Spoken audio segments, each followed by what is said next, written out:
Trajectory की online classes में आपका स्वागत है। I am Vishvendra, the founder of optimal success trajectory. आज मैं आपसे बैच कंस्ट्रक्शन के ऊपर कुछ क्वेश्चंस डिस्कस करूंगा। मान लीजिए एक ब्लॉक आपको दिया हुआ है जिसका मास m2 है और इसको आपने एक बैच के ऊपर रखा हुआ है। आपको फाइंड करना है एक्सेलरेशन क्या हो इस बैच का जिससे m2 फ्री फॉल करे। तो कॉन्सेप्ट इज कि अगर m2 फ्री फॉल करेगा उसके ऊपर कोई कॉन्टैक्ट नहीं होगा तो इसका मतलब m1 और m2 के बीच में जो नॉर्मल रिएक्शन है दैट शुड बी जीरो। इसी कॉन्सेप्ट से ये क्वेश्चन सॉल्व होता है।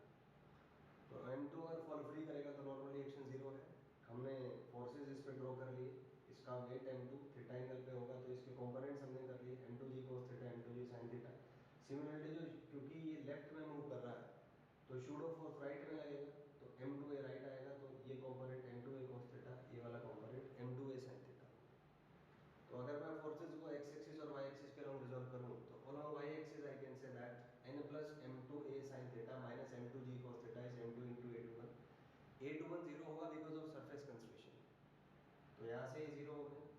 नॉर्मल रिएक्शन हमारा जीरो है ऑलरेडी, तो यहाँ से हम कह सकते हैं कि ये जीरो हो जाएगा तो आएगा m2a sin theta minus m2g cos theta is equal to zero.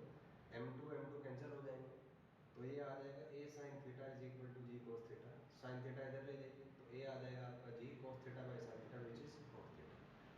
तो ये ट्रिक सॉल्व करने के लिए इतने कैलकुलेशंस आपको यूज़ करने पड़ते हैं, कॉन्सेप्ट यूज़ करने पड़ते हैं। तो थोड़े स्मार्ट बने, एक बार जो रिजल्ट्स आप निकालते हैं इतनी मेहनत से उसको आप लर्न कर लें, कॉपी बनाएं अलग से जिसमें वो सारे रिजल्ट्स आप लिख लें।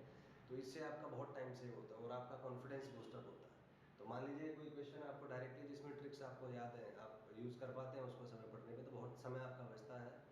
जो सक्सेसफुल स्टूडेंट्स होते हैं वो यही काम करते हैं, मेहनत करेंगे लेकिन जो रिजल्ट्स आते हैं उन रिजल्ट्स को याद कर लेते हैं और डायरेक्टली उनको क्वेश्चंस में यूज़ कर सकते हैं। ऐसा आप भी कर सकते हैं।